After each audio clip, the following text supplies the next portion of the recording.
Welcome to the Miracle Hour podcast, where you can experience the life-changing message of healing, freedom, blessing, and salvation. As God's end-time prophet and apostle shares to you the heart of the Lord, here's our host, Apostle Renato D. Carillo. So ngayon po ay samahan po natin ang lingkod ng Diyos, ang Tati Apostol. Sa Revelation may pamagat na antivirus. At ito po yung makikita natin in the book of Matthew, chapter 15, verse 29 to 31. And I read, Jesus departed from there, skirted the Sea of Galilee, and went up on the mountain and sat down there. Then great multitudes came to him, having with them the lame, blind, mute, maimed, and many others, and they laid them down at Jesus' feet, and he healed them. So the multitude marveled when they saw the mute speaking, the maimed made whole, the lame walking, and the blind seeing, and they glorified the God of Israel. So isa pong usap-usapan ngayon sa buong Pilipinas at buong mundo, araw-araw na lang, ay ang COVID-19. Ito po ay isang uri po ng virus. Ano po ba ang ibig sabihin ng salitang virus? Ito ay maaaring maging sanhi ng mild to moderate hanggang sa malalang pagkakasakit na maaaring umabot hanggang sa kamatayan. Ito ay kumakalat sa komunidad sa pamamagitan ng tao sa tao na pagkahawa. At siya pong reason po ng quarantine ay para i-prevent po ang pagkalat po ng virus na ito. Kasi ito nga po ay contagious, nakakahawa. Yan rin po ang reason kung bakit very strict po ang bawat bansa sa pagpapatupad ng iba't iba pong proteksyon upang labanan po ang virus na ito. Isa po rito ay atin pong palakasin ang ating immune system. So paano po nating papalakasin ang ating immune system? Ito po sa pamamagitan ng pagkain ng masustansyang gulay, prutas, at pag-inom ng vitamins. Kinakailangan ng ating pong katawan ay puno po palagi po ng gulay, prutas. At ito po ay puno po ng vitamins. And number 1 po rito ay ang vitamin C. Ikalawa ay palaging maghugas ng kamay. Dahil naniniwala po ang marami na maging po sa kamay, ang virus po ay dumidikit. At pag ito po ay pinapahid natin sa ating pong muka, sa ating mata, then dumadating na po ang impeksyon at nagiging daan naman po ito pag tayo po humahawak sa iba, kaya nga wala ngang shake hands, ay natatransfer po ito. Ikatatlo, laging gumamit ng alcohol at sanitizer. Ngayon kahit saan ka po magpuntang mall, kainan, napakarami pong sanitizer, napakarami pong alcohol. Paulit-ulit na lang po yan. Wala sa pagpasok mo rin sa pinto, meron na pong sanitizer, hanggang doon sa papasukan mo. Siya po ay nagiging isang ordinaryong tanawin. Ika-4, palagi po nating takpan ang ating bibig kapag umuubo o bumabahing. At sa pong purpose po yan ang paggamit po ng face mask. Tanyo po yung face mask po ngayon, iba-iba po yung klase. No? Meron pong man-made, meron pong ready-made, at meron pong imported. Iba-iba po ang kulay na ginagamit po ng bawat isa. Iwasan po natin ang stress. Palagi nag-iisip, nag-aalala, nangangamba, natatakot. Kasi nagpapahina po yan ng immune system. At magkaroon po tayo ng sapat na tulog.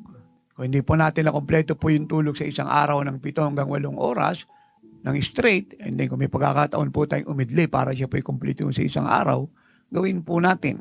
At upang ito po ay magawa natin ng meron pong tuloy-tuloy na hindi po natin siya mamimiss, so dapat meron tayong self-discipline.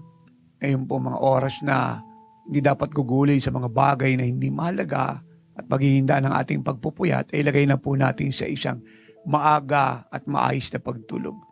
Then, manatili po tayo sa bahay. Yan nga po, iba po hindi po pinapalabas. Kaya nga po meron pong hard lockdown, ECQ, isolation, no? At iba pa pong mga bagay para panatilihin po ang mga tao sa bahay. At yan ang isang reason kung bakit may mga pulis at sundalo na nagbabantay sa mga area para siguruhin na yung mga mamamayan ay nananatili sa bahay. Especially nga, hindi naman kailangang lumabas at lalo-lalo na nga po yung mga may sakit, may mga karamdaman at mahina po ang katawan. At iwasan po ang mataong lugar. Dahil nga po pag matao nga po ang lugar, kadalasan hindi mo naman alam kung sino nga po dyan yung may COVID-19, may mga karamdaman, nagiging daan po yun ng pagkahawa. And lastly, panatilihin ang social distancing. Kaya nga po meron na nga pong agwat palagi. No, sakay kang elevator, merong agwat. Pipila ka sa restaurant, may agwat. Sa upuan, kakain ka, may agwat. Bibili ka sa supermarket, mamamalayin ka, may agwat. Sasakay ka ng bus, jeep, aeroplano, barko, may agwat. Yun po ang social distancing. Ito po yung mga proteksyon ng bawat isa laban sa virus, sa COVID-19. Pero alam niyo po mga minamahal, ito po'y kailangan, pero ito po'y temporal lang. Temporal. Kailangan din po nating alamin po ang eternal solution. Hindi po sapat na ito pong temporal solution pong ito ay hanggang dito na lang. At dito na lang tayo nakadepende. Hindi po kasi magiging normal ang buhay natin. Hindi po magiging masagana ang ating ekonomiya. Hindi po makakapag-aral ang gusto ang mga estudyante. Hindi po makakaplipad ng normal ang mga eroplano, mga barko, ang mga sasakyan. Yung buhay po ng marami ay hindi pa rin po magiging masaya at maligaya. Kaya napakahalaga na alamin po natin ang eternal solution. At meron pong eternal solution. Hindi lamang po sa COVID-19, kundi sa lahat po ng sakit, lahat ng karamdaman, lahat po ng salot, crisis na nasa bansang ito at buong mundo, lahat po ng problema, kaguluhan, pag-aalala, pangamba, takot, kahirapan, kalungkutan, at sa lahat po ng gawa po ni Satanas, na siya pong ugat ng lahat po ng virus, at lahat po ng krisis na ito, at lahat po ng problema ng mundo. At kung kayo po yung magtatanong, sino po ang eternal solution? Yan po ay walang iba, kundi ang ating Panginoong Hesukristo. Make no any mistakes. Don't look for another alternative. Wala pong ibang solution but God alone. Ang Panginoong Hesukristo lamang. Yun po ang sabi po ng Acts 4:12. Tanging pangalan niya lang ang inilagay sa ilalim ng silong ng langit upang iligtas ang sangkatauhan. Maninaw po ang Word of God. Walang ibang pangalan na qualified to save the Philippines and the world but our Lord Jesus Christ. At yan din na rin kung bakit yung kanyang 7 I am in the book of John ay pumapatungkol sa sarili niya. Napakaliwanag po nito. Sabi niya po sa John 6:35, I am the bread of life. Sa atin pong pang-araw-araw na buhay, kailangan po natin ng pagkain. At isa po sa kaugalian na po natin ay ang tinapay. I am the bread of life. Lalo na po sa almusal, merienda. Lalo na po yung hindi po malalaki ang income, ito po ang kanila pong kinakain. Jesus said siya po ang bread of life. I am the bread of life. He who comes to me and believe will be satisfied, will never go hungry. Kapag ang Panginoon po ay nagdeklara ng isang bagay, yan po ay pagpapaabot na siya po ang solusyon. Huwag po nating kalimutan yan. I am the bread of life. John 8:12, Jesus said, I am the light of the world. Siya raw pong ilaw ng sanlibutan. Ang sino man daw pong sumusunod sa kanya, hindi nalalakad pa sa kadiliman, sapagkat siya ay nagkaroon na ng ilaw ng buhay. I am the good shepherd. Siya raw po ang mabuting pastor. I am the door of the sheep. Siya raw po ang pintuan ng mga tupa. Sa konteksto po ng eksplanasyon ito ng Panginoon, sinasabi po niya, ang lahat ng tupa, ang lahat ng sumasa kanya ay ligtas. Siya po yung nag-guide, siya po ang naglilid. John 11:25-26, ang sabi niya, I am the resurrection and the life. Ako ang buhay at pagkabuhay na maguli. Ang sinamang sa akin ay sumasampalataya, hindi mamamatay. Kung siya'y mamatay, muli siyang mabubuhay. John 14:6, Jesus said, I am the way, the truth, and the life. No one will come to the Father without me. Siya po ang daan patungo po sa Diyos, sa langit, sa eternal life. And lastly, John 15:1, I am the vine and you are the branches. Sa konteksto po nito, sinasabi niya, ang sangang hindi nakakabit sa puno ay hindi mamumunga. At para mamunga ang sanga, dapat siya po ay nakakabit sa puno at nananatili nakakabit sa puno. And who is the vine? Our Lord Jesus Christ. Kaya ito pong 7 I am na ito ay nagpapaliwanag na tanging siya lang ang sagot sa virus, anumang uri, at lahat ng binanggit ko. Malaki, maliit na problema bago pa lang o matagal na at gawa ni Satanas. At ito po ang dahilan kung bakit siya po ay naipako sa krus ng Kalbaryo sa kalagitan ng langit at ng lupa. Dahil tanging siya lamang ang Savior. Alam niyo, nung time ng Lord, makapakarami pong pinako sa Mount Calvary. Libo-libo. Pero wala pong manifestation supernatural na ang langit po'y dumilim, ang lupa po ay nauga. Dumating ang lindol. Maliban, ang Panginoon po'y pinako. Yun po ay sign, confirmation na siya ang anak ng Diyos. Ang promised Savior, ang promised anointed deliverer. At ito rin ang reason kung bakit sinasabi ng New Testament 400 times na si Jesus lang po ang tanging tagapagligtas ng mundo. Wala na pong iba. At ito rin po ang isang dahilan kung bakit nahati po ang veil ng temple. Yun po ay sign na ang Diyos po ay dadating na sa tao at ang tao ay pwede nang lumapit sa Diyos through Jesus Christ. At ito rin po ang reason kung bakit siya po'y binuhay ng Diyos mula sa mga patay. Upang ang lahat ng sa Kanya ay sasampalataya, kahit mamatay ay muling mabubuhay. At ang sinamang patay sa kasalanan, na buhay pa, ay magkakaroon ng buhay na walang hanggan. And not only that, the Old Testament prophecies and the New Testament revelations mula sa Gospels hanggang sa Epistles ay nagpapaabot. Again and again, in every book of the Bible, that Jesus is the Savior of the world. At ito po sa ating binasa kanina. I want you to listen carefully. In Matthew 15:29-31, let me repeat. Jesus departed from there, skirted the Sea of Galilee, and went up on the mountain and sat down there. Then great multitudes came to him, having with them the lame, blind, mute, maimed, and others. And they laid them down at Jesus' feet, and he healed them. Sabi po rito, noong Panginoon po'y pumunta ng Sea of Galilee, umakyat po ng bundok, at umupo puro na lagi niyang costume, dumating pong napakaraming tao. Great multitudes. Alam niyo, nung time ng Lord, ang mga pumupunta po sa Kanya ay libo-libo. 20,000, above, 25,000 above, on and on and on. Kaya ang word pong ginagamit ay great multitudes. At ito pong great multitudes pong ito ay may mga dala pong mga tao na iba-iba pong sakit at karamdaman. Merong lame, may blind, may mute, may maimed, and many other. Now, yung salitang many other, kasama po rito yung COVID-19. You must believe me. Hindi po ito ngayon lang naganap. Ang pagkakaiba lang po, meron siyang pangalan ngayon at na-modernize po siya. But the truth, lahat po ng virus, lahat po ng sakit at karamdaman, whatever it is, ay matagal na pong nasa mundo. Kung ngayon po yung magtatanong, paano siya nakarating sa mundo nung magsimula pong magkasala si Adam at saka si Eve sa paradise? Dumating na po ang sin. At nung dumating po ang sin, pumasok po ang sicknesses at diseases. Naging tulpo ni Satan yan upang ang mga taong nagkakasala ay magkaroon ng iba't ibang mga sakit at karamdaman. Kaya hindi niyo po napansin, hindi lamang sa panahon nila hanggang ngayon, iba-iba pong sakit ng tao. Hindi pare-parehas. Iba nga po ay ngayon lang natin narinig yung mga karamdaman na yan. Pero napakarami po niya. Kasi matagal na po siyang nandiyan dyan. Nataon nga lang po na ngayon lang tayo nakaunawa kasi ngayon tayo nabuhay eh. Pero sa mga unang panahon, libo-libong taon na ang nakalipas, it's already there. It is existing.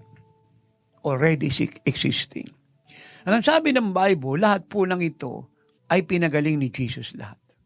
Kaya nga po, sabi ng verse 31, nung makita ng multitude na yung mga bulag nakakakita, ang pipi nagsasalita, ang mga baldado lumalakad, at ang mga may karamdaman ay gumagaling, sila po'y lumawalhati sa Diyos ng Israel. Dito po malinaw, napakarami pong tayo iba-ibang sakit at karamdaman. Hear this truth. Tayo pong lahat ay naniniwala na sila po'y nagpagabot sa mga doktor. Uminom po sila ng iba't iba pong mga gamot. Parang iba dyan, kumonsulta pa po sa mga spiritista, albularyo, mananawas. Parang iba po riyan ay nag-therapy. Pero hindi sila gumaling. But when they come to Jesus, all of them were healed. You see, si Jesus lamang po ang eternal solution sa lahat po ng krisis na hinaharap ng tao. Mula sa COVID-19 sin and all kinds of sicknesses and diseases. Kahirapan, lungkot, takot, dusa, sinful nature, bad attitude, sexual perversion, sexual bondage, dual identity, unknown identity, misleading identity, uncertain identity, kahirapan, communism, terrorism, and all kinds of things that are designed by Satan to destroy humanity. Christ is the only answer. Now, in the book of Mark, chapter 5, makikita po natin ang truth na ito. Ito po istorya po ng isang babae na inaagasan po ng dugo for 12 years. At yung pong dugong tumatagas po sa kanyang katawan ay kagaya po ng daloy ng tubig sa fountain. Malakas, marami, tuloy-tuloy. At isa pong reason niya kung bakit siya po ay so weak. Na kung saan, nang mabalitaan niya ang Panginoon ay dumating sa isang lugar, siya po ay pumunta ro na gumagapang.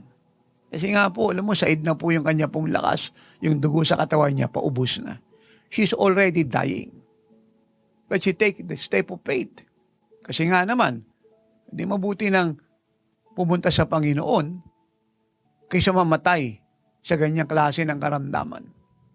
Na maaaring magtanong kayo, meron namang lunas yan eh. And that is the object of this teaching. Yung sabi po ng Bible sa verse 25 ng Mark 5, now a certain woman had a flow of blood for 12 years and had suffered many things from many physicians. Underline that. And suffered many things from many physicians, plural. She had spent all that she had and was no better. Do you hear that? And was no better. But rather grew worse.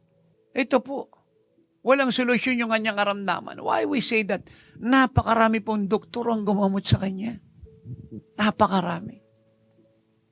Ang sabi po rito, and had suffered many things from many physicians. Hindi po sinabi kung gaano karami, maaring isa, dalawa, tatlo, apat, lima, anim, pito, or more than that.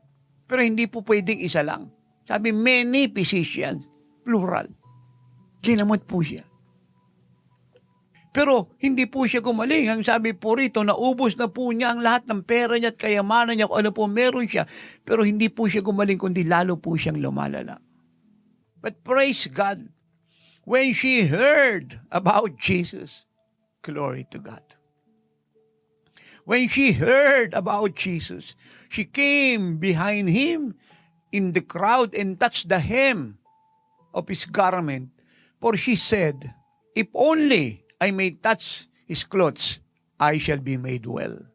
Immediately, oh thank you Jesus, the fountain of her blood was dried up, and she felt in her body that she was healed of the affliction. You see that? Yung faith po niya, na nilagay niya kay Jesus, ang dakilang manggagamot, ang naging daan, upang kaagad ang salot sa katawan niya. Nadala niya for 12 years na hindi napagaling ng napakaraming doktor. Kaagad ay nawala. Kaagad ay gumaling. Si Jesus lamang po ang eternal solution. Lagi ko pong sinasabi ito, ulitin ko. For the past 34 years of living like Jesus, a supernatural signs and wonders and miracles ministry nationwide and worldwide, nakita ko po ang milyong mga tao. Iba-iba po ang karamdaman na walang lunas. Pati po mga albularyong gumagamot. pyramid healer, psychic healer. Kasama po sila. Pati mga doktor na gumagamot, mga nurse na may naunawaan patungkol sa karamdaman. Pati pharmacist. Lahat po sila ay pinagaling ni Jesus. Ulitin ko po, hindi ko lang po siya nakita sa Pilipinas, kundi sa buong mundo. Mahirap, mayaman. Iba-iba po karamdaman. Marami po bulag, wala na pong pag-asang makakita, bingi. Pipi, cripple, baldado, nasa wheelchair. Inuulit ko po, kasama rito mga doktor, pharmacist, nurses. Mayaman, mahirap. Kasama rito Mary Leon o wala.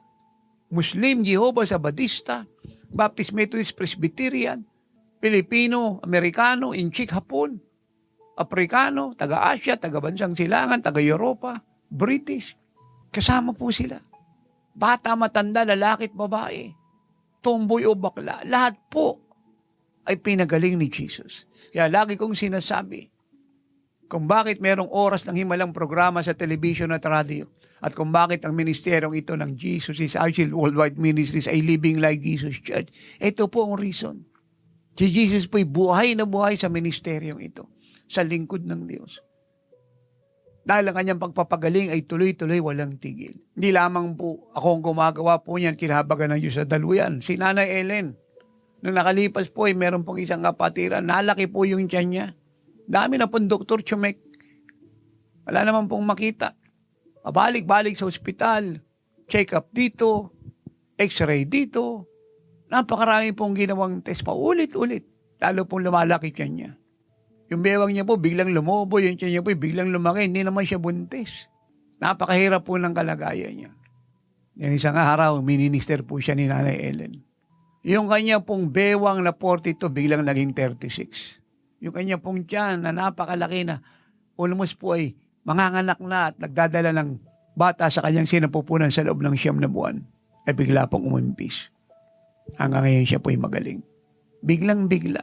At ang siya po ay makita ko, sabi ko, parang walang nangyari sa iyo. Ganyan lang kadali na ang Lord gumawa ng himala sa buhay mo. Naging daan upang ang kanyang buong pamilya ay mag-commit sa Lord. Napakarami pong doktor nag-check sa kanya. Nag-x-ray. Napakaraming pinuntahan. Wala pong maibigay na solution. For Jesus is the only solution. Do you understand what I'm talking about? Now, hindi lang po ito.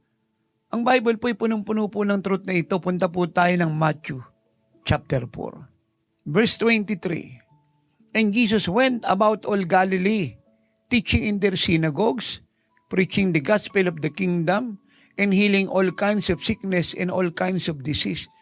Tigil po tayo rito. Ang Panginoon po ay pumunta ng Galilea, nagturo sa mga sinagoga, nangaral patungkol sa kaharian ng Diyos. At nagpagaling ng lahat ng iba't ibang mga sakit at mga karamdaman. Iba-iba po pinagaling niya. Kasama rito yung COVID-19. Kasama rito yung mga pandemic na sinasabi ng ibang, ngayon po'y hanapan pa ng pangalan. Kasama rito yung swine flu, kasama rito yung SARS, kasama rito yung cancer, kasama rito yung tumor, leukemia, Alzheimer's disease, Parkinson's disease, kasama rito yung mga incurable diseases. Lahat po'y pinagaling ni Jesus. Now, gusto ko pong intindihin yung sasabihin ko, buong Pilipinas, sambayan ng Pilipino, Church of God. Ito po yung unang-unang public ministry ni Jesus. Ito po yung unang-una. Pagkatapos niya pong mabautismuhan sa Jordan River, pagkatapos niya mag-ayunan ng 40 days and 40 nights sa wilderness, ito po yung unang-unang siya po yung nag-minister. Ulitin po natin ha. Ito po yung unang-una ang Lord po yung nag-minister publicly. Almost 30 years. Wala po siyang public ministry. It is only when nang siya po'y nabaptize sa Jordan River, hindi lang ng tubig, kundi ng Holy Spirit in Matthew 3:13-17. At pagkatapos dinala siya ng Holy Spirit sa wilderness to fast and to pray for 40 days and 40 nights. Pagkatapos po niya, siya po'y lumabas. Ito kaagad yung kanyang unang-unang ginawa. Ang kanyang first public ministry na nag-minister sa napakaraming tao. Siya po'y nagturo ng aral at nagpagaling ng mga sakit at karamdaman. Now, maaaring kayo po'y magtanong, Bakit ito yung unang-unang ginawa ni Jesus? Sapagat alam po niya na tanging siya lang ang solusyon sa lahat ng sakit at karamdaman, kasalanan, problema at usapin na hinaharap ng lahat ng tao. If you would, let me comprise what Jesus have done. Ang unang-una po niyang ministry ay deliverance. Diniliver niya po ang mga tao. Napakarami po nito. Hindi po sinabi dito kung gaano karami may sakit, pero sinasabi ko na nga sa inyo, it is 20,000 above ang nagpupunta sa Lord. Hindi po basta-basta bilang ng tao. Great multitudes, napakarami. And I will prove my point to you. In all kinds of disease among the people. Then his fame went throughout all Syria. They brought to him all sick people who were afflicted with various diseases and torments. Ayan. Afflicted with various diseases, plural, and torments, plural. Di lang po COVID-19. Kasi yung COVID-19, nagtotorment ng isip yan. Nagdadala ng takot, pag-aalala, stress ng isip, apektado katawan. Kaya dati, wala naman sila niyan. Nung magpa-swab test at rapid testing, ayan na. Pero nung una, wala yan. Kasi yan po, ang bunga po ng virus eh. At iba po mga bagay na binanggit ko kanina na tinatawag natin crisis and problem. Iba't iba form, pero isa lang ang pinanggalingan, the devil. May torment po yan. But praise God. Ito pong mga tao ito dinila sa kanya. They are from where? Syria. Now, ang Syria po hindi Israel. Syria is another country. Even though pareha silang nasa Middle East, pero siya po ay another country. Dami pong may mga karamdaman, various diseases and torments. And those who were demon-possessed, epileptics, plural na naman, paralytics, plural na naman, and healed them. 25, great multitudes, plural na naman. Great multitudes followed him from Galilee, from Decapolis, Jerusalem, Judea, and beyond the Jordan. Kita niyo po yan. Ngayon po, ang Jordan, ibang bansa po yan. Katabi ng Israel. Syria, ibang bansa po yan. Iba't ibang klase ng tao.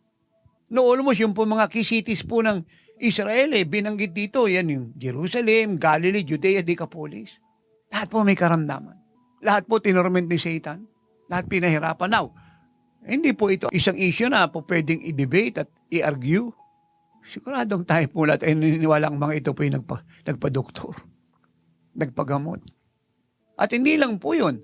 Iba't ibang klase ng pagpapagamot ang ginawa nila.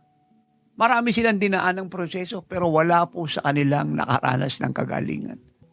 Only when they come to Jesus. Do you understand what I'm talking about? Siya po ang eternal solution. Sa anumang pong virus, sa anumang karamdaman, kasalanan, sakit, hirap, lungkot, takot, dusa, problema, past, present, and future. At sa lahat ng gawa ng Diablo, siya po ang eternal solution. Now, punta po tayo ng Mark 2. Ito po istorya po ng paralytic. Hindi po sinabi kung gaano katagal na po itong lumpo, pero siya po ay paralytic. Kadalasan kasi, sa kultura po ng mga Hudyo, pagka ikaw ay paralytic, kadalasan yan sa sinapupunan pa lang ng nanay. Baldado ka na. Bakit po natin nasabi yan? Kasi nga yung lumpo sa temple, ayun po yung kalagayan niya. That is Acts 3:1-10. Doon po sa Acts 14:7-10, ito rin pong lumpo sa tiyan pa lang na nanay, baldado na. So meaning to say, mahabang panahon na po nilang dinadala yan. And we believe, isa po siya rito. So, ang Lord po yung nasa Capernaum, nangangaral sa tahanan. Marami pong tao ang nagpunta. At isa po rito ay yung paralytic na binitbit ng 4 na tao. Hindi naman sila makapasok sa pinto kasi maraming ang tao. Binakbak nila yung bubong ng bahay. At binaba po nila yung lumpo. Nung makita ng Lord yung kanilang faith, kanilang po kadali, yung lumpo po sa harap ng mga Pariseyo, ng mga Hudyo, ay kinausap niya at ang sabi niya, tumayo ka, buhatin mo ang iyong higaan. At siya po'y tumayo. Now, I want you to think of that miracle. Let us pause for a while. Tagal na pong lumpo, bitbit ng 4 na tao. Ginamot din po ito ng maraming doktor. Baka sinimento rin po paan ito, tinerapi po ito, hinilot, o iba pa pong kaparaanan ng ginawa. But one thing is clear, marami pong gumamot sa kanya. Yan naman po kasi yung neutral at reasonable explanation. Kasi ilalagay natin sa panahon natin, lahat po ng parang ginagawa ng isang tao, gumaling lang siya. Mahirap mayaman, wala pong may gustong mamatay na lang po siya sa isang sulok na wala pong medical help, medical assistance, at naman pong pwedeng i-apply para siya po ay gumaling o ma-relieve man lang sa kanyang mga pain. Kaya siguradong ito po ay malinaw na truth. Pero wala rin pong nangyari. Wala rin. Pero nung dali nila kay Jesus, may nangyari. At yung pangyayari po napakabilis, kaagad siya po tumayo. Isn't that so good, so beautiful? Alam niyo, pag nababasa ko po ito, naiyak ako eh. Hindi lang po itong binasa ko sa inyo, kundi mga instant miracle na ginagawa ng Lord. I cry. Kasi buhay ng buhay po ang Diyos. Nagsasabing ang Diyos po'y buhay, totoo. Nakakapag-inspire ng faith. Dinadala po tayo dito sa challenge eh. And we want to challenge the devil. We want to see all the sick being healed. Because Jesus is the same yesterday, today, and forever. Yung po yung tamang attitude ng bawat isa na babasa ng mga miracles ni Jesus. Eh bakit naman papatagalin pa yung problema ng tao? May solusyon naman kaagad. Bakit papatagalin mo pa yung dinaramdaman ng pipi, bulag, bingi, may COVID-19? Bakit kailangan pa ng napakaraming test na yan eh? May solusyon naman kaagad. Andiyan dyan naman si Jesus. At ang maganda rito, walang bayad. Hindi ka napipila. Hindi ka na magpipipirma ng form. Pero wala ka nang gagawin. Just come to Jesus. That is so easy. So simple. Just come to Jesus. Now, you may ask question. Lingkod ng Diyos. Baka tanggihan niya ako? Baka ayawan niya ako? Baka isnabin niya ako? I'm here to tell you, Philippine Island, who you are. Nations of the world. Wherever you are, hindi ka niya tatanggihan. Tatanggapin ka niya. In fact, siya nga, sabik na lumapit ka na eh. Hinahanap ka niya. Gusto ka niyang tulungan ka agad. Kasi alam niya walang pwedeng tumulong sa iyo at magbigay sa iyo ng ganap at biglang kalayaan maliban sa kanya. Sa laki ng pag-ibig niya sa iyo at sa lahat ng ginugulo ni Satan, sa lahat ng may COVID-19 at may takot sa iba pang virus at pandemic na yan at sinasalot ng Diablo yung katawan sa iba't ibang sakit at karamdamang problema sa kaisipan, kalusugan at pag-unawa. Gusto po ng Panginoon tulungan ka agad. Para ako po yung inyong maunawaan. Kung kayo po may mga anak, alam niyo ang ibig kong sabihin. Ayaw na ayaw niyong makita ang mga anak niyo kahit lagnat lang ay meron sa katawan. At pag meron po anong gusto niyong mangyari, gumaling ka agad. Ayaw niyo pong makitang tumagal ng isang oras yan, isang araw or even more. Kaya nga pinapainom niyo ng gamot pinapa-check up. Sinisiguro ninyo na hindi tatagal ang karamdaman na yan sa kanya. How much more ang Diyos? Yung pag-ibig niya po sa atin ay higit sa pag-ibig natin sa kanila. Ganyan niya po tayo kamahal. Ganyan tayo kahalaga sa Kanya. Kasi alam niya, ginawa niya tayo hindi para mamatay sa COVID, sa cancer, sa goiter, sa ulcer, at iba pang mga karamdaman, hindi para maghirap, malungkot, magdusa, o problema, maging bakla, maging tomboy, maging magnanakaw, maging rapist, maging swindler, maging liar, maging addict sa drugs, magpapalit ng ating kasarian, at mag-involve sa iba't ibang klase ng kasalanan.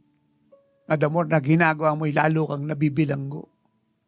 No, ginawa niya po tayo bilang kanyang precious, priceless creation, created in His beauty, in His image and likeness, to enjoy life with Him, to rule and to reign, to live in His kingdom forever, to become the eternal bride of Jesus Christ. That is the reason. Hindi para mag-suffer. Actually, sa katotohanan lang po, yung pong dinadanas sa maraming pagdurusa at problema at hirap, sakit, karamdaman ngayon. Minsan po nasisisi natin ng Diyos. Wala po siyang kasalanan dyan. Hindi niya po gawa yan. Si Satan po may gawa niyang bunga ng sin. Ang trabaho po niya ay magligtas. Kaya nga ang tawag sa kanya ay Savior . Ang ibig sabihin, siya po ay nagliligtas. Kasi kung hindi po siya nagliligtas, hindi siya Savior. Kaya ang tawag kay Satan ay murderer, stealer, robber, killer. Kasi yun po ang trabaho niya. Pumapatay siya, nagnanakaw, nagwawasak ng gugulo. Nagdi-divide, nagnanalipay ng marriage, nagpe-pervert ng identity ng isang tao. So lahat po ng distraction at destructive sa isang tao, siya po ang may design. Lahat po ng bad things na nagagalap sa tao, gawa ng dyablo. Lahat ng good things ay galing sa Diyos. Yan po ang sabi na Acts 10:38, how God anointed Jesus Christ of Nazareth with the Holy Spirit and power, who went around doing good. Do you hear that? Who went around doing good, healing them all that were oppressed by the devil because God is with him. Bahagi po ng good things na ginagawa ni Jesus ay pagalingin ang mga may karamdaman, wasakin ang gawa ni Satan. At tinawag niya po ang sakit na oppression. At si Satan po ang oppressor. Amen. Kaya wag nating sisihin ng Diyos pag dumadanas tayo niyan. Tanungin natin ang mga sarili natin. Baka nagkulang tayo sa Diyos. Nagkasala tayo, sumuhay tayo. Huwag po nating i-blame ang Diyos kaagad at pagsabing nasa ng Diyos. Kala ko ba mahal niya ako? Hindi po siya nawawala, hindi nagbabago pag-ibig niya sa iyo. Pero ang sabi po niya sa Isaiah 59:1 and 2, hindi maiksi ang kanyang mga kamay upang hindi ka maligtas. Hindi sarado tenga niya upang hindi niya marinig ang panalangin mo. Pero dahil sa iyong mga kasalanan, lumayo siya. Sinara niya ang tenga niya. So, ang ibig sabihin, mahal po niya tayo, gusto niya tayong tulungan, pero ginawa natin siyang helpless. Tinali natin ang kamay niya. At ano po ang naging daan upang hindi siya makagalaw kasalanan?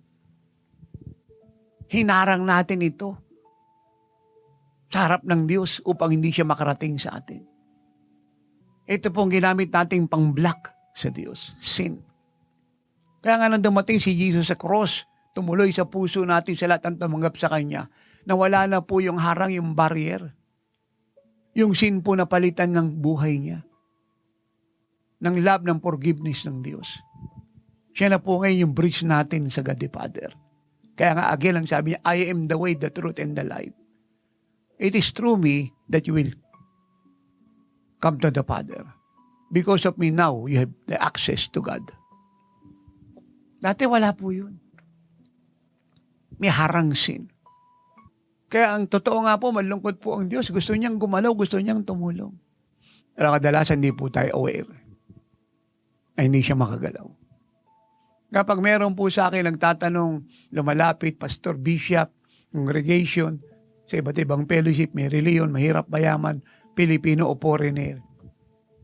At sila po ay puno ng sentiment, puno po ng self-pity, bitterness, and they are questioning God. Ang lagi ko pong sinasabi, don't say that. God is a just God. A righteous, loving, faithful Father. Huwag mo siyang questionin. Siya sa atin mo buhay mo. Puso mo. Obedience mo sa Diyos. Relationship mo sa Kanya. Di malinaw ang Bible. Wala siyang pinipiling tao. Ito na nga, binasa ko sa inyo. May taga Syria, may taga Jordan, may taga Galilee, may taga Decapolis, may taga Judea. Sa iba pa nga, passage, may taga Samaria. Iba't ibang klaseng tao. Wala siyang tinaboy. Wala siyang in-specialize at in-exclusive na tao na yun lang ang i-entertain niya at yung iba po na hindi naman in line doon sa color ng Lord at nationality disqualified. No. Lahat po minister niya. Kay Jesus po, walang matangkad, walang pandak, walang mahirap, walang mayaman, walang edukado, walang mangmang. Walang maputi, walang maitim. Walang sikat at hindi sikat. Lahat po ay mahal niya. Lahat po ay nilikha niya. Now, hindi niya ba ako nilikhang bakla, tomboy, magnanakaw, sinungaling, may karamdaman? No.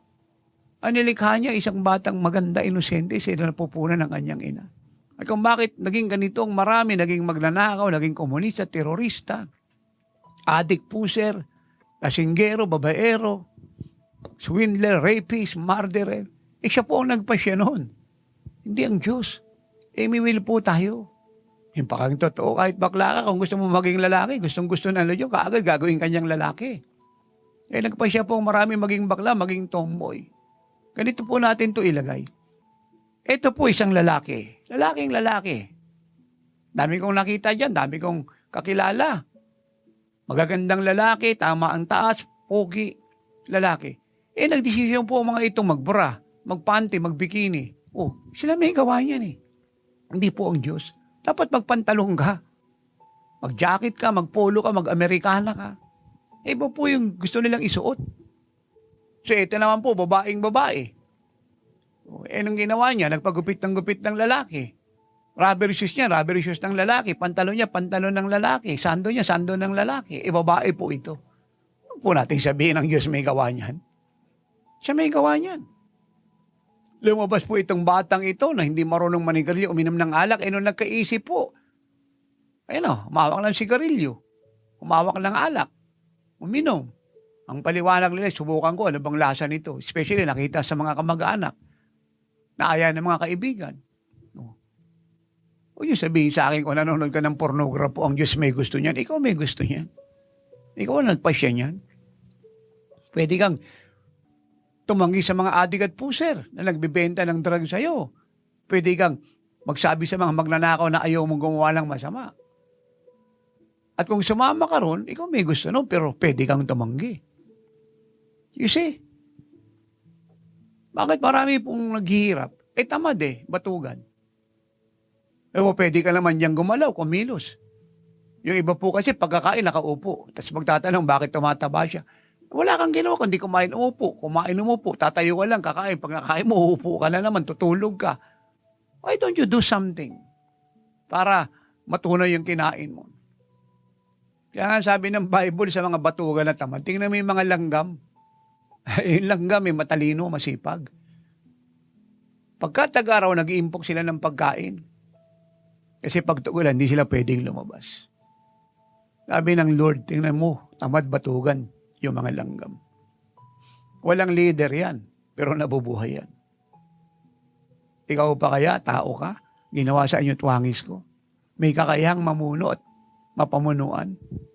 Higit sa langgam. Ba't ka nanggaganyan kasi tamad ka? Batugan ka. Yan po ang problema Nawala na po tayo ng pagkaunawang may pasya po tayo. Parang pag-aasawa yan. Ikaw yung pumipili. Ikaw nagdedesisyon. Basta tumibak yung puso mo, kahit hindi naman sa loob niya, kahit maling tubok, gusto mo, ito na, kala mo, ito na siya. Nakakita ka ng maganda dyan, kala mo siya na yan. Nakakita kang pogi, kala mo siya na. Pag may nakita ka namang iba, i-break mo to, lipat ka naman sa kabila. Yan po yung napakasimple nito. Hindi po natin inaako yung tungkulin natin Tayo may gawa, ang Diyos sisisihin natin. Jaywalking. Nakalagay na nga doon, no jaywalking. Itong lugar na to, marami nang namatay dito, tumatawid. Huwag kayong tatawid dito, maraming namatay dito. Tumatawid pa rin po yung mababait. Ayun, nasa gasaan patay. Tapos sasabihin ng marami, bakit siya pinabayaan ng Diyos? Siya nga yung nagpabaya sa batas ng Diyos, ayaw nga sumunod. Sinabi na nga, bawal tumawid, may namatay na rito, natawid pa rin.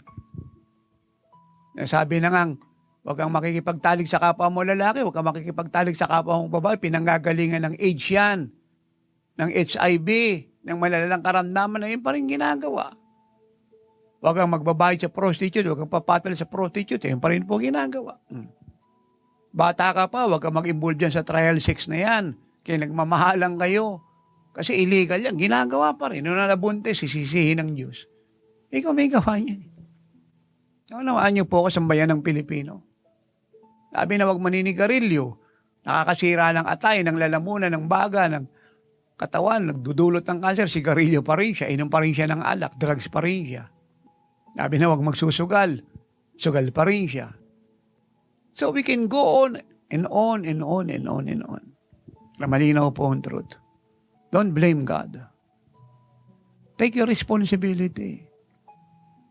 Sabi nga na Lord kay Cain ikaw Cain, ba't ka na kasi mangot? You can read that in Genesis 4. Ba't ka nagmumurmur? Ba't ka nagko-complain? Why your face is so downcast, so sad? Ikaw gumawa ka lang tama. I-reject ba kita? Ang sabi ko, kung maghahandog kayo, hayop. Eh, nandog mo sa akin eh, palay. Eh, nung tinanggihin ko to, bakit ka nakasimangot? Ba't ka nagagalit? Ba't ka bitter?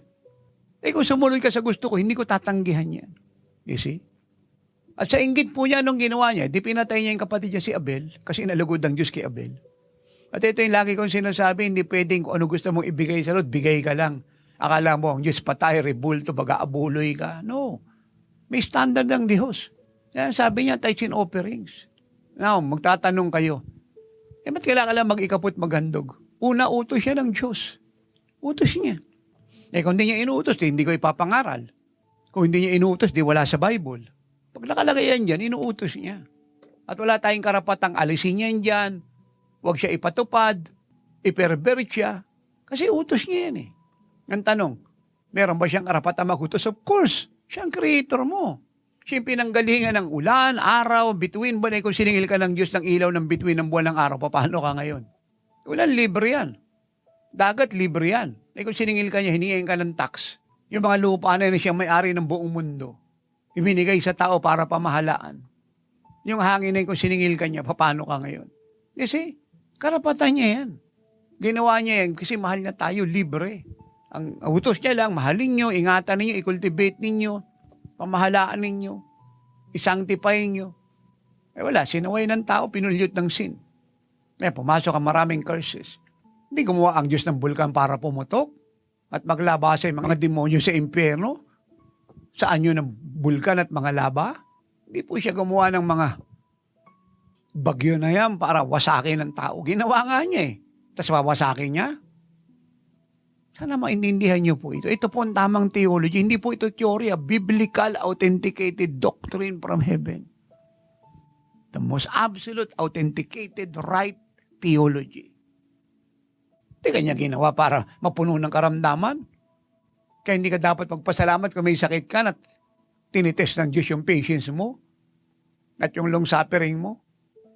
No. Ayaw niya yan. Di ba, paano kung namatay ka? Ano natutuhan mo ron? E patay ka na. Wala. E kung naghirap ka, na-bankrupt negosyo mo, hindi ka tinitest ng Diyos. Ikaw may gawa niyan. Oh my God. Napakasimple po nito. So simple to understand. Si Jesus po ang solusyon. Huwag niyo pong kakalimutan sa bayan ng Pilipino, God is love. He is a good, loving Father. Pag may pangit na nangyari sa buhay mo, especially sakit, karamdaman, kahirapan, may na-murder, may na-rape, may naging addict, naging poser, naging bakla, naging tomboy, it is not God's work. It's the devil's work. Tanong, bakit nagawa ng diablo yun? Binigyan natin ng access. Binigyan natin ng ground ng diablo. Paano siya nagka-ground? Sin. Disobedience. Yun po yung access. Ito yung problema ng mundo. We want to live without God. We want to succeed without God. We want to excel in life without God, without our Lord Jesus Christ. It's impossible. To succeed, to have life, to have joy, to have peace, to become a children of God, to enter heaven without Jesus Christ. Siya may sabi na in John 15:4 and 5 and 6, apart from me, you can do nothing.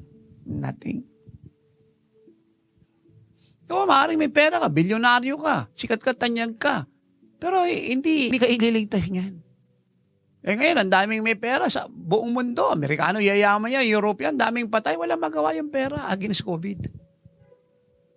Cancer, HIV, AIDS, mga incurable diseases na yan. Kaya sinasabi na, huwag natin ipagyabang kung ano meron tayo. Ipagyabang natin siya na nagbigay sa atin ng biyaya, na awa, na tayo iligtas, i-bless. Siya po yung pinakamagandang regalo sa buhay natin. Siya yung pinaka-greatest gift sa buhay natin. Kasi yung material things, temporal yan eh. Si Kristo eternal. Pag napunta ka sa langit, nag-rapture ngayon, wala ka madadalang sasakyan dyan. Kahit kakasuotang dala mo, mawawala eh. Ito, pag nag-rapture ngayon, babagsak to rito. Wala na to sa katawan ko. Eh, nung ma-rapture si Elijah, di ba bumagsak yung mantle niya, pinulot na Elijah. Sapatos kong suot, lahat na yan, maiwan dito yan. Ang rilong to, lahat na to, maiwan to. Ang sinturo na to, itong polong to, lahat yan, maiwan. Kaya kang madadala. At pwedeng bumalik si Jesus, kaagad. Yun po ang tamang turo. Kaya mga nagtuturo po rin na marami pa siyang intayin tanda. No? Alin turo po yun? Lahat ng signs na nagaganap sa mundo, tanda na si Jesus po bababa na anumang oras. Hindi mo na kailangan ng specific sign para alamin kung kailan ang rapture. Any moment, ang rapture ay magaganap. Kaya nga ang word na ginagamit ng Bible at ng lingkod ng Diyos ay the imminent return of Jesus Christ. Yung salitang imminent, as soon as possible. Sa Greek, ang ibig sabihin nun parang ganito. Isang bagay beyond your head. Anumang oras, bababa. Ayan po ang rapture. Anumang oras, bababa si Jesus. So yan, malinaw na yan. Kaya dito makikita natin, walang ibang solusyon sa problema ng tao. Kanina pa natin pinag-uusapan. And we are talking about the eternal solution, the eternal answer to the world's crisis. But Jesus Christ alone. Amen. So punta po tayo ng John, chapter 5. Tapos na po tayo sa Mark 2. Ngayon po lumakad. In-explain na po natin yan. Na po tayo ng John 5:19. So dito po sa historyang ito po 38 years na pong lumpo sa Pool of Bethsaida. So 3 beses na po ako nagpunta ng Israel. Pero hindi ko po namimiss na dalawin po yung Pool of Bethsaida. Even though hindi na po siya ganun ka-complete, no? Kaya lang, ang kinakapture kasi ron yung miracles yung anointing. Dahil grabe yung nagmanifest ditong healing anointing nung dumalaw si Jesus doon. Pero pag pupunta ka ng Israel, sa pool ng Bethsaida, so makikita mo siya. Ano yan bababa ka dyan sa ibaba yan parang balon yan sa ibaba. So, sa taas ka, titingnan mo siya. Ngayon, hindi na makababa ang marami ron kasi bukod sa may restriction, hahanap ka pa kung saan ka dadaan. Minsan sa dami ng tao, yung dadaanan mo, naharangan nila. Kaya ang kuha mo ng camera, sa itaas. Pero makikita mo yung layer of stone. At makikita mo yung isang area ron maluwag, yun ang pool. Doon yung maraming tao. Kasama rito yung lumpong ito for 38 years. John 5 verse 3. In this lay a great multitude of sick people, blind, lame, paralyzed, waiting for the moving of the water. So ito na naman po tayo. In-explain ko na sa inyo kanina, great multitude na naman. Kita niyo po may sakit ng time ng Lord. Grabe. Parang hindi na uubos. Kaya may isang ito, itanong ko sa Lord, ang sagot niya sa akin, ito anak, sa panahon mo, yan din. Hanggang may sin, may sicknesses, may diseases. Kaya nga tinayo niya ang oras ng himala And we're talking about the miracles of Jesus Christ. Kaya kahit saan ako pumunta, Living Like Jesus Convention po yan, here in abroad, may miracle po may signs and wonders. Kasi nung time niya, yan Kita niyo, iba-ibang lugar na pinupuntahan, ang daming may sakit. Parang hindi na uubos. At kasama rito yung COVID-19. Herpes, HIV, AIDS. Kasi hindi lang naman ngayon nagsimula immorality. Noon pa yan. Yung Angeline Demons, matagal na nag-i-exist yan. Sa Sodom at Gomorrah, may sexual perversion na, may immorality na, may transgender na. That was Old Testament. Kasi ang explanation nung dumating si Satan sa mundong ito, saan yun ang ahas, at pumayag si Adam at si Eve na mabuhay sa kanyang kasinungalingan. Nung magkasala ang mag-asawa, kasabay ng kasalanan, pagpasok ng napakaraming iba't ibang sakit at karamdaman. Nakars nga ang buong mundo. Ang lupa, nakars, ang kalawakan, nakars, ang tubig, nakars. Kaya nga ang sin na nagdala ng curse. Kasi nasabi ng Galatians 3:13, Jesus Christ redeemed us, hallelujah, from the curse of the law. He was made a curse for us. May salitang redeem to buy back. Parang ito, sing-sing mo, dinala ko sa Ehenesia, sinangla. Sinangla ko. Wala na akong pantubos, naiwan na yan doon. Nasa custody na ng may-ari, dumating si Justino Busto. Binalik sa akin. Yan ang ibig sabihin. At ang pinantubos niya, dugo niya, buhay niya. Amen. Napakaraming tao. Iba-iba, sakit, karamdaman. Kaya hindi mo pwedeng basahin to kahit hindi ka pastor na hindi ka iiyak eh. Ewan ko kung paano to basahin ng mga bishop at pastor ha. Ako pag binabasa ko po ito, hindi ako makaalis dyan. I cry and I pray, Lord. Let us heal all the sick. Kasi kung meron nun, meron din ngayon. Mas marami ngayon. Kasi ang tao ngayon, almost kulang-kulang walang bilyon na. Hindi mo bilang na tao. Eh, noong time na nun, di ilan-ilan pa lang yan sila. Hindi ganito karami ang tao. At maraming kasalanan ngayon. Pero yung mga karamdaman at mga demon spirit, unclean spirit, sila pa rin yan. Walang nagbago ron. Kaya nga, ini-educate ko ang mga bishop at pastor na talo kayo makakaintindi mamaya bago ko mag-closing. Intindihan niyo po ito. Talo ka lang sa bayan ng Pilipino na umasa sa temporal solution. But I'm giving you the eternal solution. Amen. At bakit po nandun yung great multitude na may sakit? Iba-iba karamdaman, may bulag, may cripple, may paralyzed. Kasi nag-aantay sila ng moving ng water. Kasi merong pamahiin sa culture nila na once a year, dadating yung angel, kakakawin yung tubig doon sa Pool of Bethsaida. At yung unang-unang lulusong doon, gagaling kahit anong sakit niya. Eh, hindi naman sinaswerte itong paralyzed for 38 years. Kasi wala magbitbit sa kanya. Gapang man siya dyan pa konti-konti, marami nang nauna. Wala na. Kasi minsan lang makaukaw ng anghel yan, yung unang pupunta, yun ang gagaling. At pagka may nauna na, magantay ka uli sa 1 taon. Kaya iba nangamatay na lang na hindi gumaling. But you know, Jesus came and healed him. And Lord ang nag-volunteer, siya ang nagpresenta. Now, eto na naman tayo, 38 years. Siguro maniniwala kayo, nagpagamot na rin to sa doktor. Lahat na ng paraan na therapy, in-apply nito. Nothing happens. Dahil ang eternal solution nga, and the only answer to the world's crisis and problem is Jesus Christ alone. You see that? Kaya ito, so amazing to. Acts 28, 1-10. So alam niyo na may istorya, kaya nagat si Paul ng ahas. Eh, mas matindi po ito sa COVID-19. Pero hindi naman siya tinablan. Kasi pag nasa Lord ka nga, exempted ka eh. Sabi ni Jesus sa Mark 16:18 yan eh. Walang tatalab sa inyong kagat ng ahas, lason. Of course, hindi ko yung uminom, nilason ka. Hindi ko may gawa, iba, para gawang ang masama. Kasi ako yung inyong immunity, immortality. Yan naging inulit niya ito in Luke 10:18-19. Ano mang gawin ni Satan para walang tatalab sa inyo. Tatablan ka lang pag nasa kasalanan ka. Kasi sinasabi ko, pag nagkasala tayo, sino man sa atin, humingi ng tawad. Kaagad.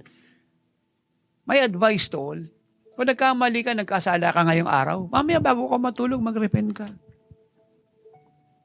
Hugas ka ng dugo ng Lord.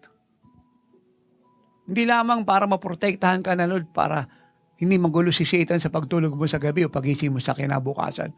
But at the same time, kasi baka bumalik si Jesus mamayang gabi, hindi ka nag-repent. Kawawa ka. May iwanan ka. Kaya may advice. Ano man ang kasalanan mo, kahit malaki, sinadya mo man, bago ka tumulog, humingi ka ng tawad. At yan ang reason kung bakit lagi ko kayong ginaguide sa prayer. Kahit yung turo ko, living like Jesus, no? Prophecy, revelation, hindi pwedeng walang repentance. Kasi ayoko magbaka sakali. Especially, marami sa inyo bago. Gusto ko na, ano man ang mangyari, mag-rapture man mamaya, kasama kayo papasok sa langit. At tumulog man kayo na hindi pa mag-rapture mamaya o baka sa 1 linggo, wala si Satan ground sa pagtulog nyo sa gabi para hindi kayo guluhin. At pagising nyo sa umaga, you are protected by Christ with His love and with His blood. Amen. Mark 6. Si Jesus po ang solusyon sa lahat po ng virus ng diablo. Lahat ng uri ng crisis. Past, present, and future. Pag sinabi ko pong future hanggang Great Revelation na po yan. Pero doon sa na-rapture ng buhay, wala na po yun. And I will explain further yung benefit ng mga tumanggap kay Jesus. prior to the rapture of the church. Mark 6, verse 53. When they had crossed over, they came to the land of Gennesaret and anchored there. And when they came out of the boat, immediately the people recognized Jesus, ran through that whole surrounding region, and began to carry about on beds those who were sick to wherever they heard he was. Wherever he entered into village plural, cities plural, or the country, they laid the sick in the marketplaces plural and begged him that they might just touch the hem of his garment, and as many as touched him were made well. Ito na naman po tayo. Kahit saan pong magpuntahan lugar all over Gennesaret, parang ilagay po natin to sa ganitong sitwasyon. To Quezon City. Meron po ritong 6 pong district 1, 2, 3, 4, 5, 6. Yan pong ibig sabihin dito. At bawat lugar may karamdaman. So nang malaman nila ang Lord, nagpunta ng Gennesaret, ng Quezon City, for instance, nilabas nila mga may sakit. At kung saan lalakad ng Lord sa Gennesaret sa buong Quezon City, District 1, 2, 3, 4, and 5, and 6, lahat na may karamihan, nilalagay nila roon sa marketplaces. Napakaraming tao. Ang desire nila, lahat sila magsigaling. At pag dumaan Lord, hinahawakan nila yung laylayan ng baro niya. At lahat ng makahawak gumagaling kaagad. Kasama rito yung COVID-19. Kasama rito yung AIDS, yung HIV, cancer, leukemia, lupus, Parkinson disease. At lahat po ng klase po ng karamdaman, incurable o curable when it comes to medical science. Lahat pinagaling niya. At walang ginamit si Jesus na gamot, stethoscope, injection, alcohol, bulak. Ang ginamit niya, pag-ibig niya at kapangyarihan niya. Ang tawag rito, divine healing. Yan ang expertise ng Diyos. Hindi po sinabi rito kung gaano karami tao. Sabihin na lang po natin kung ang buong Gennesaret, ang tao rito ng mga panahon na yan ay 500,000. Yung buong city na yan, yung buong district na yan, ang mga may sakit po, sabihin natin kalahati. That is around 250,000. And all of them were healed. Iba't ibang karamdaman, but Jesus healed them all. Now, I will prove my point to you. Dito na po ako magtatapos. COVID-19 is a spirit. Ipoprove ko po sa inyo. But prior to that, please, ito na naman tayo, thank you, Holy Spirit. Actually, iniwasan ko po itong itopic kasi gusto ko po itong ibuo. Kaya lang, pinag-uusapan kasi natin maling turo at pagbabaan ng Lord. Kailangan talagang talakayin to eh. Marami po nagtuturo ngayon na ito pong COVID-19 po, sign ng end time o ng malapit ng pagbaba ng Lord. It is not so. It's wrong. Kasi wala nga sign eh. Bakit mo ilalagay yung COVID-19? Diba, paano kung may pandemic na dumating sa 2021, mas malala sa COVID-19, anong gagawin mo ngayon? Sasabihin mo na naman, another perversion. Ito yung ikalawang sign. So, hindi na matatapos yung deception. This is my point. Ito pong buong Matthew 24 na ito, verse 3, hanggang 44. Ito po ay pumapatungkol po sa Great Tribulation period. So meaning to say, Matthew 24, 3 to 44 is the chapter and verses concerning the Great Tribulation period. At ang ginagamit ng marami rito, which is wrong, ay yung verse 7. And there will be famines and pestilences. Itong pestilences na to, yung COVID-19, it is not so. You are wrong. So wrong. Kasi nga, marami pa pong karamdamang dadating sa bawat bansa sa buong mundo hanggang may sin. Malala pa sa COVID. But anyway, inaalis ko lang po sa mayan ng sambayan ng Pilipino maging nakikinig sa akin saan makahisulok ng mundo ang takot. Natanggol ko po kung ba't ko ito sinishare sa inyo. Kasama na po ang mga nanunungkulan para ibigay sa inyo ang eternal solution. At ito po ang maganda nating maintindihan. COVID-19 is a spirit. A demon spirit. At yan ang reason kung bakit sinasabi ko na takot ang COVID-19 sa akin. Sa buong Jesus is our shield. Sa lahat ng Bible-believing Christian na tama ang buhay. Nasa Diyos. Puno ng Diyos, living like Jesus. Kasi alam ng Diablo, alam namin ang truth. Kaya nga ang term ng marami, buong mundo, we are fighting an unseen enemy. Tama po yan. Kasi ang mga demonyo po unseen. They are a spirit. At hindi ako may sabi na si Jesus. I choose to believe what Jesus said. Matthew 10:1. And we had called his 12 disciples to him. He gave them power over unclean spirits. Yung pong salitang spirits plural. Kasi nga po, ito pong unclean spirits, marami po itong uncleanliness na ito eh. Sexual perversion, lesbianism, homosexuality, no? Adultery, fornication, pornography. Sa lahat po ng destructive sa katawan ng tao at nagdidestroy ng kanyang morality at inaalis po siya sa purity, unclean spirits po yan. At hindi lang po yun ang unclean spirit sa Bible. Ito pa po siya. And gave them power over unclean spirits to cast them out and to heal all kinds of sickness and all kinds of disease. Ito na naman mo, binanggit yung iba't ibang sakit at karamdam. Kasama po ang COVID dito. COVID-19. Kasama po siya dyan. Cancer, leukemia, myoma, no? COVID, HIV, AIDS, and more to mention. At ang tawag po rito ni Jesus ay unclean spirits. Kaya mapapansin nyo sa Bible, nire-rebuke ni Jesus yung karamdaman. At pag wala na po ibang spirit, nakasaot niya na, wala na rin ang sakit. Dahil sila po, ang unclean spirits na ito. Ito yung mga demon spirit na nagtago sa likod ng pangalang COVID-19. Cancer, leukemia, AIDS, HIV. Even though, hindi ko po sinasabi na pag may karamdaman ka, demon possessed ka. I'm not saying that. What I'm saying, ito pong mga binanggit kong karamdaman ay spirit. Ang nag-ooperate sa likod ay demon spirit. Kasi may mga nagkasakit po na, at very rare po ito. Ito po yung little percentage. Yun, malinis puso. Inabuso yung katawan. Binirake yung natural law. Nagkasakit. Yun po exemption nun.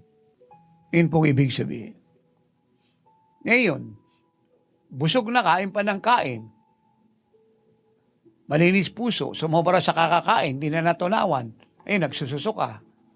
So, iba po yun. Pero yung nasa ka, at alamak yung kasalanan mo, at dilapuan ka ng mga espiritong ito, na nagtago sa mga pangalang COVID-19, HIV, AIDS. Kasi alam nyo, ang homosexuality kasi, alam nyo, hindi ito isang issue eh. It's a lifestyle. To make the truth plain and simple. Yung drug addiction, hindi siya issue. A lifestyle. Yung bandage sa lust, hindi siya issue. Lifestyle. Hindi siya event. Lifestyle. Yung addiction sa alak, sigarilyo, sugal, hindi siya leisure. Lifestyle kaya ang addiction eh. At sa mga sitwasyong ito, andyan dyan ang evil spirit. Andyan ang kanyang control.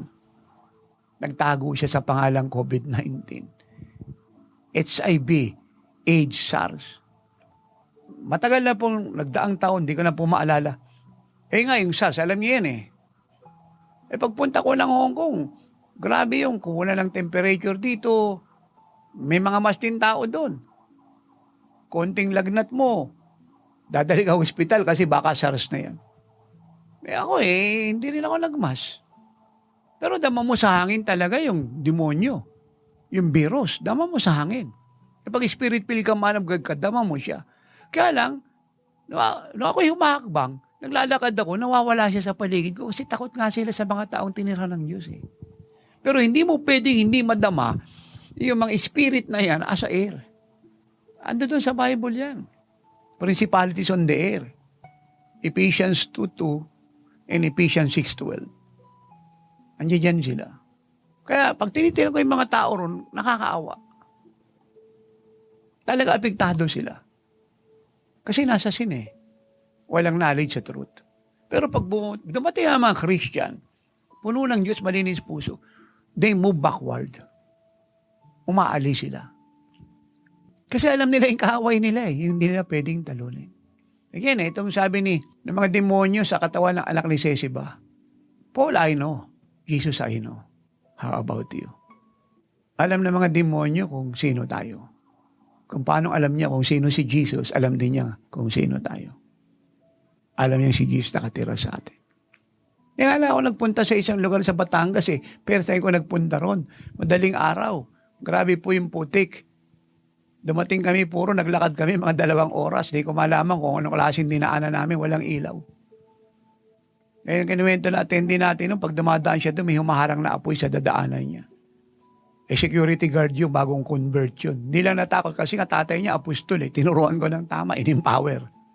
Tapos may humaharang dyan, malaking mga baboy, aso, umuungol, tapos biglang nawawala. Tapos yung mga daw nagpapagaspasan. Ayun yung nabungarang ko nung dumating ako ron. Bit-bit ko yung bagong pinaglagay ni nanay, naggamit ko. Grabing basa ako, sapatos ko, puro putik. Naramdaman ko habang naglalakad ako, madilim po, walang ilaw. Ano lang ng buwan, umuulan pa nun. Hindi naman po bagyo, pero malakas ang ulan. Buwan lang ilaw namin, tsaka bituin. Hindi mo nga almost makita ang buwan eh. Kasi nga madilim. Pero may ilaw, yun ang ilaw namin. Poste, almost wala kasi baryo eh. Patungo ka ng bundok. Damandam ako eh, mga demonyo. Habang naglalakad ako eh, umaatras sila, nagtatakbuhan. Kaya nga nung mag-perform doon yung albularyo at espiritistang sikat at tanyag, parang si Simong Mangkukulam yan sa Samaria eh. Tumayo ako ron sa likod. Sabi niya, pwede bang umalis ka rito kasi hindi ako makaperform, mas makapangyarihan kaysa sa akin. Hindi ako nagpapakilala, pero na-recognize ako ng demonyo. Umalis naman ako.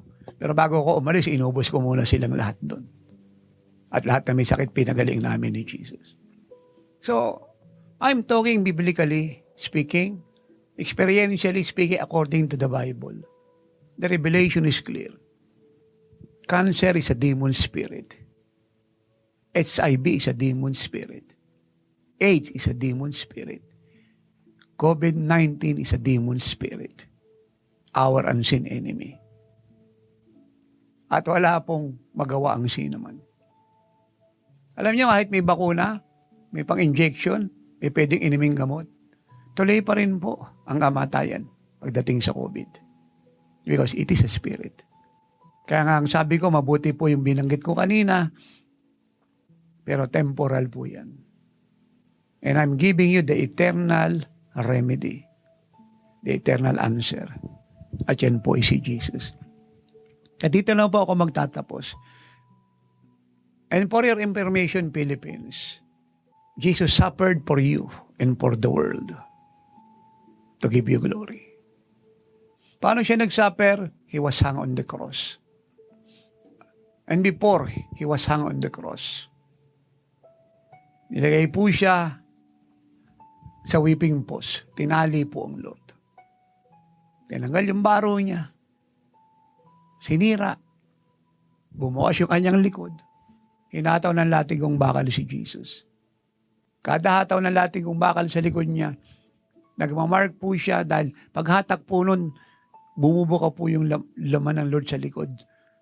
Yung buto sa loob, almost kita mo. Kaya napapahiyaw ang sino man sa kirot. Kaya nga maraming namatay, hindi nakatagal. Hindi na napako sa cross. Si Jesus lang po nakasurvive. Dahil ala siyang sin and He is the Redeemer. 30 po ang sugat ng Lord. At lahat po yan ay kagalingan sa ating sakit at karamdaman. At yan po ang sinasabi po ni Pilate. Listen to his statement. John 19. Ito po ang sabi niya. I was in Guam, USA. Nagising po akong maaga, the Lord visited me. Matagal ko na po itong alam. But I cry when the Lord said to me this truth. And I read, John 19:1. So then Pilate took Jesus and scourged him. Yan nga po yung whipping post. Pinahataw po siya ng latigong bakal. And the soldiers twisted the crown of thorns and put it on his head. And they put on him a purple robe. Then they said, Hail, King of the Jews, and they struck him with their hands. Pilate then went out again and said to them, Behold, I am bringing him out to you, that you may know that I find no fault in him. Now watch this. At ito po yung nag-extract sa akin. I cry. If you would ask me, gaano katagal? Mahigit 2 oras. Tulog pa po si nanay. Lumabas po ako ng room ko. Pumunta ng sala, lumuhod, umiyak ng umiyak. Ito po ang sabi ng verse 5. Then Jesus came out wearing the crown of thorns and the purple robe. And Pilate said to them, Behold the man. I don't know naunawaan ni Pilate ang sinasabi niya. But for me, I understand it. Behold the man. Why behold the man? Who is the man? Jesus Christ. Why behold him? He was wounded for our transgressions. He was bruised for our iniquities. The chastisement for our peace was laid upon him. And by his wounds, his stripes, 39 wounds, his stripes, we are healed. Katagalog, behold naman, tingnan niyo ang taong ito. Sino po siya? Si Jesus. Bakit siya dapat tingnan? Sapagkat siya'y nasugatan dahil sa ating mga kasalanan. Siya'y binugbog dahil sa ating mga pagsalansang. Ang parusa ng para sa ating kapayapaan ay kinuha niya at sa kanyang mga sugat. Lahat ng may sakit ay gumaling na. Binayaran na po ni Jesus sa cross ang COVID-19, ang ulcer, ang goiter, ang cyst, leukemia, myoma, high blood, epilepsy. Sakit sa buto, sa baga, sa bituka. UTI. Prostate cancer. Tumor. Problema sa earwax at eardrum. Allergy, sinusitis. Sipon, ubo, lagnat, trangkaso. You can name whatever diseases it is. At the same time, behold the man and claim your healing. Sa mga sugat niya, lahat ng karamdaman natin ay magaling. Kasabay ng kapatawaran niya ng ating mga kasalanan, ay kagalingan natin sa lahat ng ating mga sakit at karamdaman. Katubusan natin sa kahirapan, lungkot, nerbiyos, pag-aalala, pangamba, gawa ng diablo, krisis ng mundo. It is finished, Jesus said, John 19:30. Ang kailangan na lang ay tanggapin natin si Jesus. At enjoy po natin ang total freedom in our spirit, in our soul, in our body. At ang gagandahan po nito, pag napunta ka na sa Lord, may power ka na ngayon and authority to cast out unclean spirits and to heal all sicknesses and diseases. Hindi ka lang exempted sa sakit at karamdaman, magpapagaling ka pa ngayon. That is so beautiful, so lovely. The grace of God.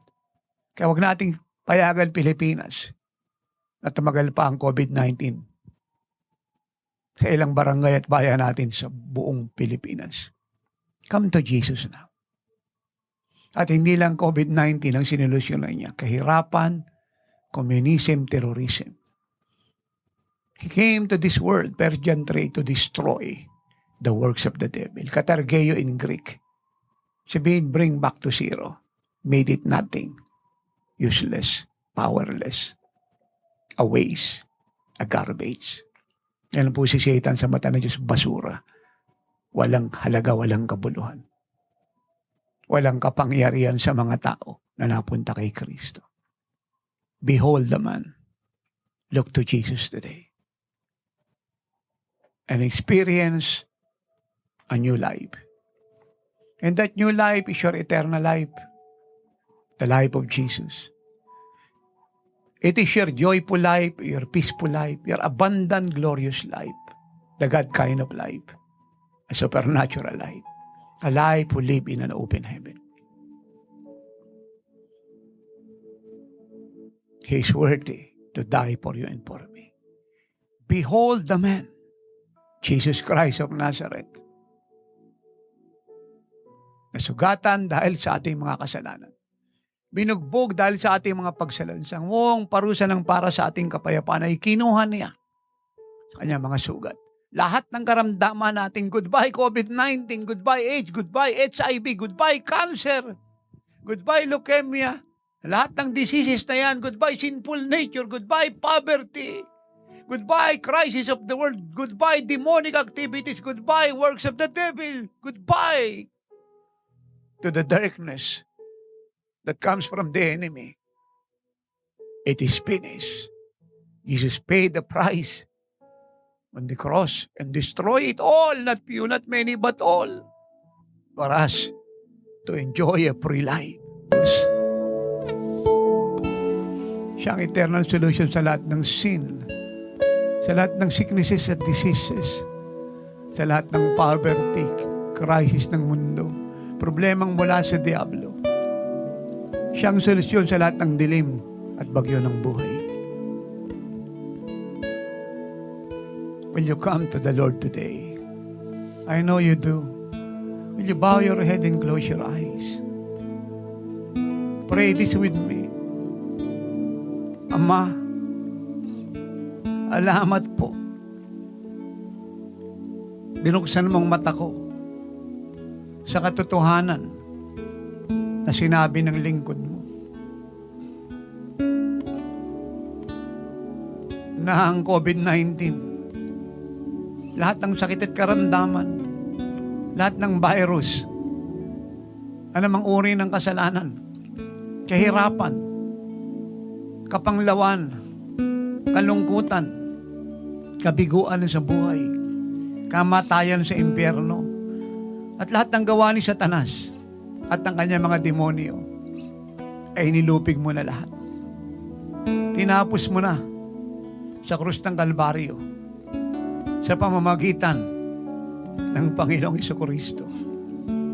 Napakapalad ko na narinig ko, nalaman, at ngayon ay tinatanggap ng buong puso ang katotohanan ito. Malaya na ako sa takot sa COVID-19, sa pag-aalala rito. At ang gagalingan ay tinanggap ko na.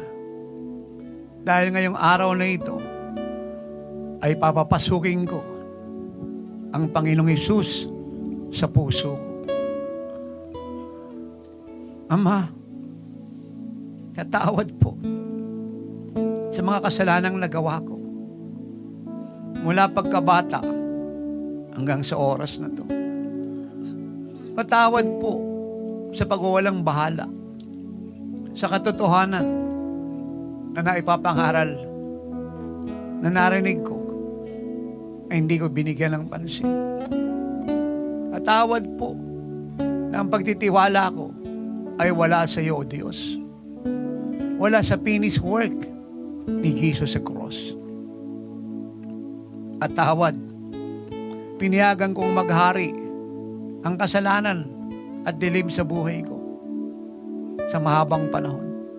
Winawakasan ko na ngayon ang anumang pagkaalipin sa alak, sigarilyo, sugal, bawal na gamot, illicit, immoral sex affair, ang adultery, fornication, sexual perversion. Tinatakwil ko ang lahat ng ito. At maling paniniwala sa hula, horoscope, toning, tarot reading. I free myself from all this tradition and deception of the devil. Lord, set me free. My Jesus, come into my heart. I accept you now as my personal Lord and Savior, my healer, my deliverer. Wash me with your precious blood. I receive your love, Father, your forgiveness. Anak mo na ako ngayon. Kabilang na ako sa pamilya ng kaharian mo sa langit. malaya na ako. At ikabubuhay ko ang buhay mo, Panginoong Hesus. Malaya na ako sa takot, sa pag-aalala, sa pangamba, sa kinabukasan ko, ng pamilya ko. Nalaya na rin ako sa habag sa sarili at hindi pagpapatawad. Tinatakwil ko ang lahat ng ito. At pinatatawad ko na ang mga tao na nagkasala sa akin. Ngayon din. Sige po, patawarin niyo po sila. Sino man sila, nasaan sila. Gaano kahalaga magpatawad kayo para ma-enjoy niyo po ang totoong kalayaan. Yan po ang sabi ni Jesus sa cross habang siya po ay nakapako. Ama, patawarin mo sila. Hindi nila alam ang kanilang ginagawa. Do the same thing. For you to enjoy that full freedom in Christ Jesus. For you to enjoy that full health, that full joy, that full peace, and the fullness of life of the Son of God. Oh my God, thank you for revealing yourself to them today. As they forgive, heal them, Lord. Kung nakapagpatawad na po kayo, sabihin niyo ito. Salamat po, Panginoong Hesus. Kinuha mo na mga karamdaman ko, ang kasalanan ko, ang kabiguan ko, ang takot ko, ang lungkot ko. Malaya na ako sa gawa ni Satan, sa kanyang kasinungalingan. Malaya na ako para mahalin ka na aking buong katauhan, sambahin sa Espiritu at katotohanan. Paglingkuran habang panahon at sundin sa iyong mga utos at ikabuhay ang buhay mo. I'm free. Totally free. Ako na lang ang mananalangin. Yes, Father, I agree. They are totally free. COVID-19, you are dead in Visayas, Luzon, in Mindanao. Amay, unat mo ang iyong kamay. Pagalingin mo po ang may COVID-19 sa Cebu City, sa Eastern Samar. Pagalingin mo, Diyos, ang may COVID-19 sa Metro Manila, sa Luzon, sa Visayas, and even Mindanao. Linisin mo ang Region 1 hanggang 12 ng COVID-19 issue. Linisin mo ang sambayan ng Pilipino, ang buong Pilipinas, ng takot at pag-alala sa COVID-19. We rebuke you, COVID-19. You are dead. Matagal ka lang patay. Hindi ka pwedeng mag-resurrect. Niloko mo ang sambayan ng Pilipino at buong mundo. You are totally dead. Tapos na ang lahat ng mga testing na yan. You are dead. The Lord have already destroyed you on the cross. Wala na ang rapid testing na yan, ang mga quarantine na yan. Wala na ang pagpigil sa gawain ng Diyos. Wala na ang limitadong flight ng eroplano, barko. Wala na ang limitadong bilang ng mga tao sa bawat restaurant, mall. Mag-check-in sa hotel. Ma-enjoy na ng sambayan ng Pilipino ang kalayaan higit pa kaysa nakalipas. For the intervention of the Lord has come. Go! Satanas, kinakausap ka namin, demonyo ka ng COVID-19, you're a spirit. Iwanan mo ang COVID patient sa bawat ospital. Lord, walk now in Cebu City, walk in Eastern Visayas, walk in Metro Manila, walk in Luzon, walk in Mindanao. Heal all COVID patient now in Jesus' name. At bigyan mo, Ama, ng immunity ang lahat ng frontliner, ang mga doktor, mga nurse, ang pulis, ang sundalo. Lalong-lalo na po mga lingkod mo hinirang na nag-mission of love. Nabi ay nagpipray sa mga may sakit, tumutulong sa lahat ng nangangailangan, tumutulong sa gobyerno. Lord, declare your lordship in our country. Isama mo pong pagalingin ang cancer, I rebuke it. Ang glaucoma, ang katarata, ang high blood, ang pagkabulag, ang pagkabingi, ang pagkapipi. I rebuke the sexual perversion. I cast you out. Leave them in Jesus' name. Lord, kasama mong pagalingin ang mga cripple, ang mga paralyzed, ang mga comatose patient, Father God, I resurrect mo. Raise them, Lord. Heal high blood, hypertension. Heal diabetes, myoma, leukemia. allergy, I rebuke you. Epilepsy, sinusitis, I rebuke you. And I declare, lahat ng naniniwala na sila'y magaling na at kinuhanan ni Kristo kanilang karamdaman at ang Diyos ay sumagot sa ating sama-samang panalangin ngayon, ay magtaas ng kamay and begin to praise God. Do what you cannot do before you are healed. In Jesus' name. Sabihin natin lahat, malaya na ako. Ligtas na ako. I'm free. Totally free. Free. For the Lord my God have set me free. So I'm free. In Jesus' name. Amen. Palakpakan natin ng Diyos. Thank you, Jesus. Thanks for listening to Miracle Hour Podcast. If you are blessed with our program and want to know more about the Lord, like us on our Facebook page at www.facebook.com/JIOSWM and subscribe to Jesus is Our Shield Worldwide Ministries YouTube channel. Our time is running out. Jesus is coming any moment. Apostle Renato D. Carrillo is mandated by God to bring the church to its full potential and to live like Jesus. Have a part in this end-time move of God. Pray, fast, and give to the work of the Lord. To God be all the glory.